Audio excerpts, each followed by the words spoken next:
Okay, welcome to this week's material for Soccer 101 on digital sociology. I'll be breaking it up into 4 parts: digital technology in the information age, everyday life, algorithms and labour, memes and GIFs, and part 4 will be thinking about platform capitalism.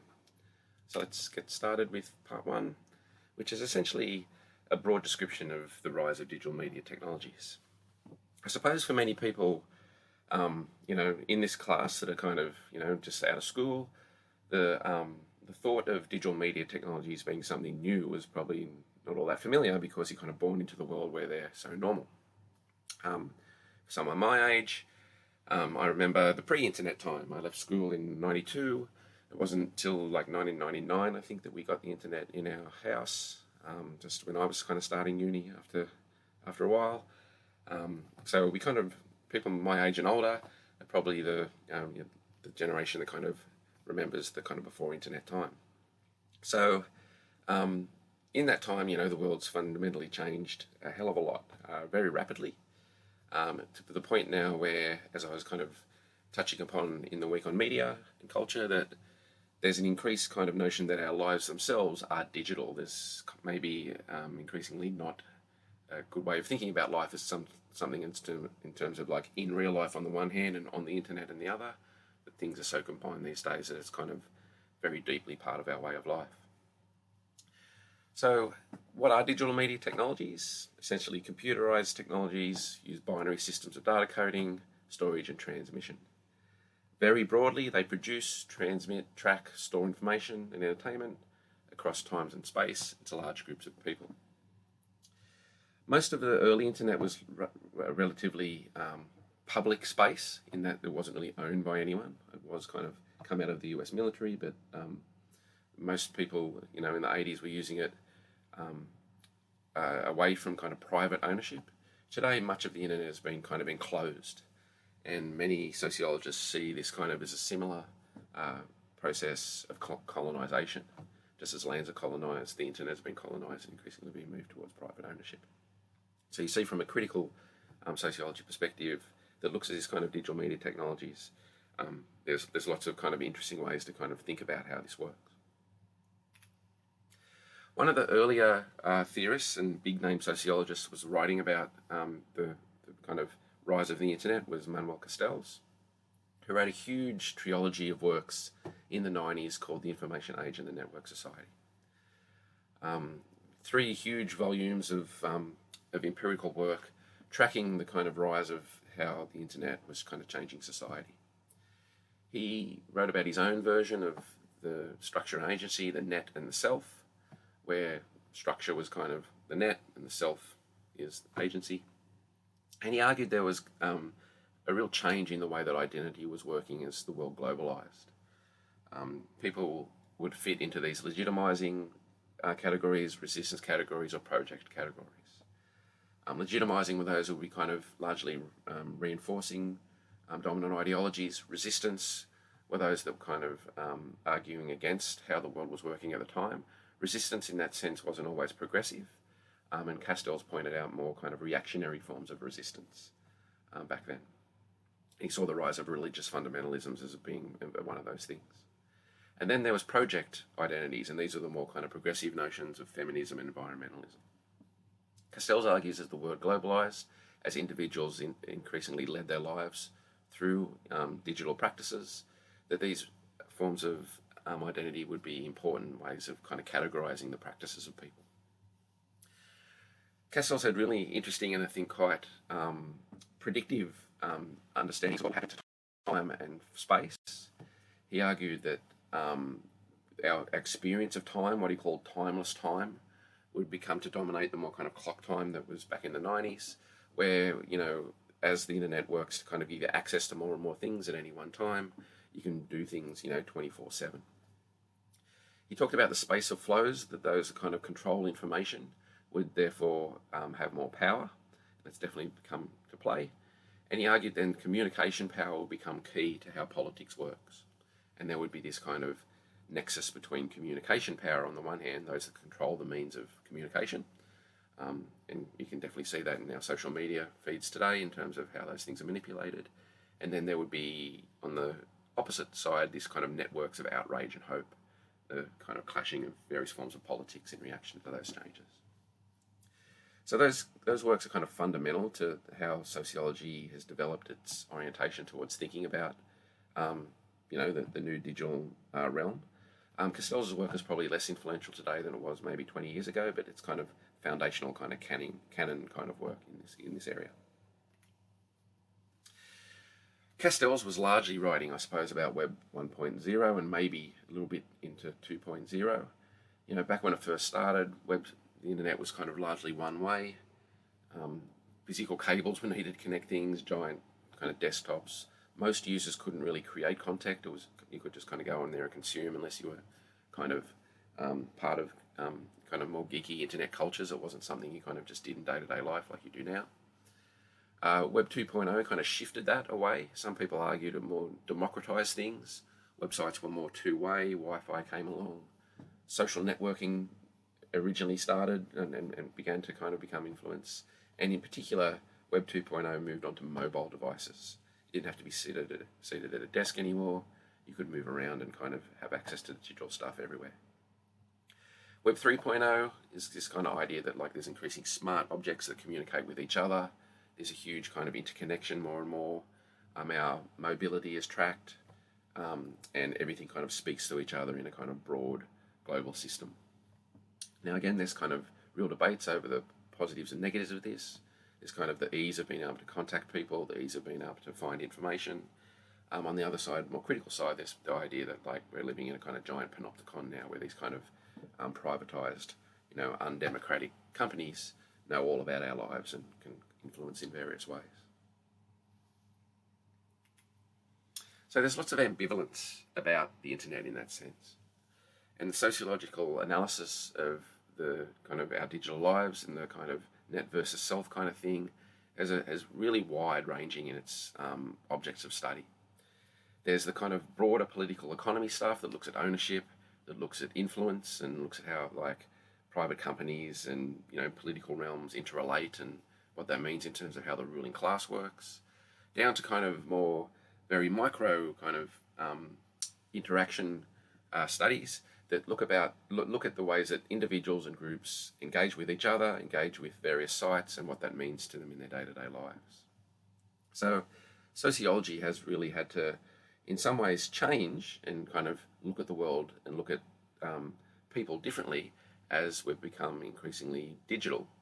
But many of those kind of key sociological concepts still are very relevant for thinking about what's going on. In particular, things like class, gender, and race that we'll look at in some detail throughout the rest of the course are very important for thinking about, online identities, who experiences digital inequalities more, who's more likely to be on the receiving end of abuse and marginalisation. So these kind of new digital landscapes mediate new social relationships, but often in ways that kind of reinforce previous social structures. So social media in this sense, and digital media more generally, allows for both progressive and kind of reactionary politics to happen. There's possibilities for new forms of social transformation, transparency and access, but there's also seems to be a lot of public shaming, dissemination of false information, and heaps of discrimination and hate speech. We're living in a time at the moment where social media platforms in particular have lessened their regulation of things like discrimination of hate speech, and particularly since Trump's been in the White House, those companies have been cozying up and replicating his politics. It'll be interesting to see, if there's changes in government, if those companies then revert back to what they were doing in the past. But overall, what we sociologists tend to see happening online is that gender, sexuality, class, ethnicity, race, religion, ability, disability, these inequalities and these identities tend to be replicated online as much as kind of transformed by them. So we can think about this in terms of a specific thing like smart devices. Things with microprocessors embedded in them. They communicate wirelessly with each other. These things smart devices build relationships with each other without much need for human intervention. The Internet of Things and sensor-based devices, these are kind of changing what we understand what being a human means. And again, there's all kinds of positive associations with this kind of stuff in terms of we can kind of, help us do our exercise or measure our heart rate or be able to kind of provide the doctor with better data about what we're eating or whatever in terms of our health. Obviously, then there's the other side of this is there's disciplinary and control and privacy issues that come along with these things. Increasingly, what we're understanding in sociology is that humans are becoming a form of data in and of themselves. I've described it in some kind of talks I've been giving as we all have this kind of data zombie now, that's tethered to us. It's not quite us. It's not quite who you are exactly, but it's a version of yourself that only exists in these kind of data packages that are kind of sold and bought up by different companies. And these things increasingly are deciding who gets access to things like, medical insurance or who gets access to rentals. And I'll show you some examples of that later in the course. At the extreme end of this kind of stuff are the debates about artificial intelligence, whether there's going to be some kind of Terminator-esque artificial intelligence take over the world kind of thing. And if you're interested in that, look around the kind of discussions around Rocco's basilisk. We mentioned that a little bit in the reading. But more broadly, in terms of the class relations, we can think about how AI has kind of been shoved down our throats in almost, every platform and every program that we use now. Most of the time where it seems to just doesn't make it any better, it often seems to make it worse.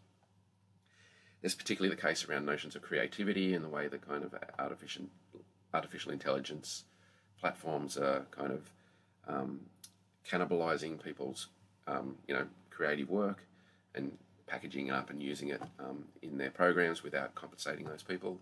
You can see here that there's kind of, again, a colonization of things that already exist to feed into these machines that, no one's really asked for, and it's dubious whether it's making anything better. From a kind of class perspective, critical sociologists tend to view the rise and the forcing use of artificial intelligence as a particular kind of class-based form of symbolic violence and violence more generally. Again, I'll talk about that in some more detail in the week on class.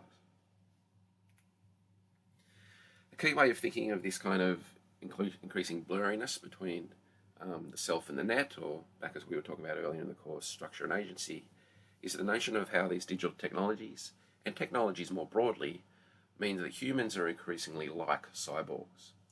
This is coming from the very influential work of Donna Haraway, where she saw cyborgs. She was writing in the 90s around boundary creatures, where cyborgs were kind of transgressing norms, through gender, the use of, say, makeup or sex change surgery and stuff like that were kind of exacerbating various parts of being female and being feminine. This both can kind of trap people in various stereotypical roles where they feel like they're forced to live up to unreal expectations. But in terms of the more boundary writing creature kind of stuff, it allows people to maybe be the gender that they want to be and be able to kind of perform and do that. So in terms of the very simple idea of the way humans are becoming more like cyborgs, the very idea of wearing glasses, for instance, is a good example of that. We don't really think of a set of reading glasses as technology, but it is. It's a form of technology that helps you see better. Therefore, it's kind of enhancing human abilities in that sense. The rise of digital technology is again, a kind of good way of thinking about this kind of stuff. We constantly have this phone that we're attached to us all the time where we can access information at any time.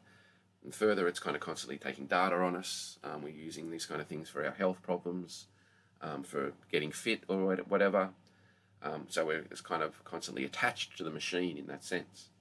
You can see all kind of science fiction kind of tropes coming through this, but I think Haraway's metaphor is a really interesting way of thinking about what it means to be a human in a digital world. There's a link there to a cyborg experiment documentary from a few years ago if you want to check that out. So we can think about what's going on in the world here through from a sociological perspective to think about specific objects. So something like health, for instance, and the way that people increasingly track their health through digital mechanisms leads to what Deborah Lupton has called the quantified self. And in her work, she analyses social, cultural, and political dimensions of the ways that we're kind of self-tracking ourselves all the time.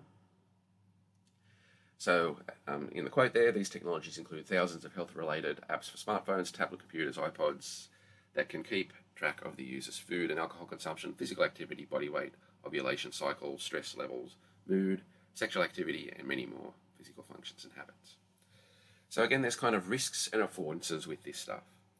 The ability to be able to kind of, for instance, track your calories or your steps or how many flights of stairs you've gone up and down, how many times you've done yoga this week or whatever, allows us to be more motivated maybe in terms of being healthy.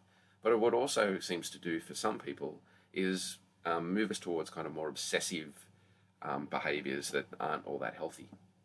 What it also means is that we're kind of giving away our data for free to various companies that then use that data to try and sell us stuff and try and exploit maybe some of our fears and insecurities that we're trying to solve by tracking that data in the first place. So risk and affordance have been key sociological concepts to think about the rise of digital society and digital media in particular.